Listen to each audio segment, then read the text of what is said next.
आदाब नाजरीन, मैं मोहम्मद अजमल अली खान। ईरान इसराइल जंग इस वक्त जारी है। मिसाइल की दोनों तरफ से भरमार चढ़ रही है। तो दुनिया में तकरीबन इसकी वजूहात पजाए जा रहे हैं। तो जहां पर दुनिया के तमाम ममालिक परेशान हैं और ये हैरत अंगेज है कि ईरान की जानिब से जो मिसाइल दागे जा रहे हैं उससे ईरान इसराइल की सरजमीन दहल चुकी है। और ईरान ने इस बात का भी दावा किया है कि वो इसराइल के टेक्नोलॉजी पार्क पर ब्लास्टिक हमले किए हैं, जिसमें 7 अफराद के हलाक होने की तस्दीक की गई है।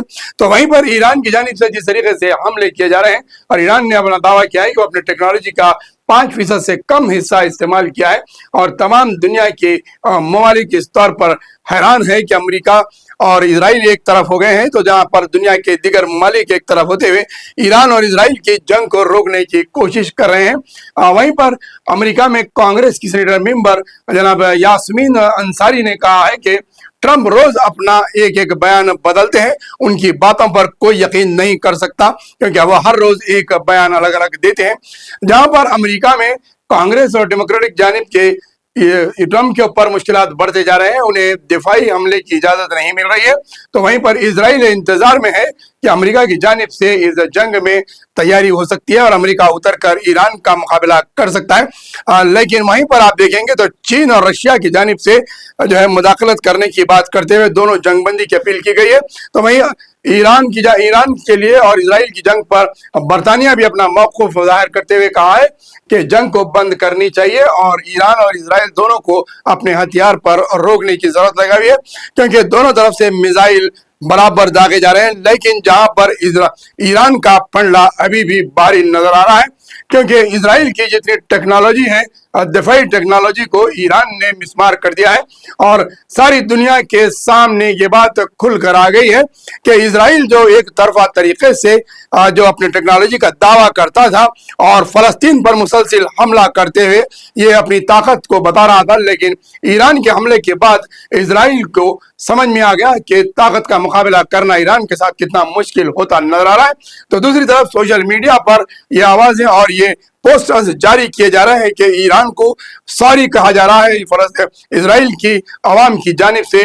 तो यहाँ पर ईरान और इसराइल की इस जंग को देखने के बाद मैदान करबला का वाकया याद आता है कि मैदान करबला में जब इमाम हुसैन की बेनामी तलवार चलने लगी तो यजीदियों ने कि फौजों में से आवाजें और नारे लगने लगे, अलातश अलातश, हाय प्यास या अनामान अलामान के नारे लगाए गए, या हुसैन अलामान के नारे लगाए गए थे।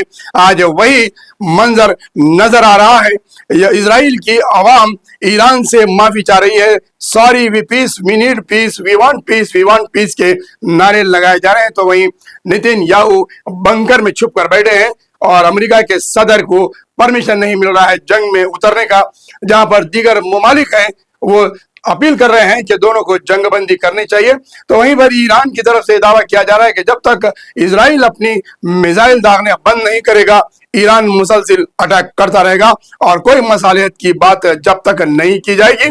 तो वहीं पर अरब ममालिक के तमाम बाजू पड़ोसी ममालिक भी हैरतज़दा है और अपने आप में सोचने पर मजबूर है कि ईरान ने किस तरीके से अपनी ताकत का मुजाहरा करते हुए तमाम अरब ममालिक के खत्ते में अपने झंडे गाड़ दिए हैं। और दुनिया में तमाम जानिब से ईरान की सताइश की जा रही है, क्योंकि जिस वक्त फलस्तीन पर हमले किए जा रहे थे, मासूम बच्चों को मिसाइलों के जरिए से, बमों के जरिए से इसराइल की जो बमबारी हो रही थी उसको देखते हुए सारी दुनिया रो रही थी और सिसक रही थी और अपील कर रही थी इसराइल से कि जंग बंद करो, फलस्तीन पर जुल्म बंद करो।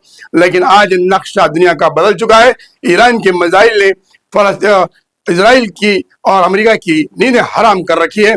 देखना यह है कि अब ये मसाइल कहां तक जाते हैं। क्या ईरान और इसराइल की जंग में रुकावट हो सकती है, या इसे खत्म किया जा सकता है, या इसे रोका जा सकता है, या फिर ये जंग और तीसरी जंग अजीम की तरफ बढ़ सकती है। ये आपको हालात बताएंगे, क्योंकि जब तक इसराइल अपनी जंग को नहीं रोकेगा, ईरान जब तक बात करने के लिए तैयार नहीं है।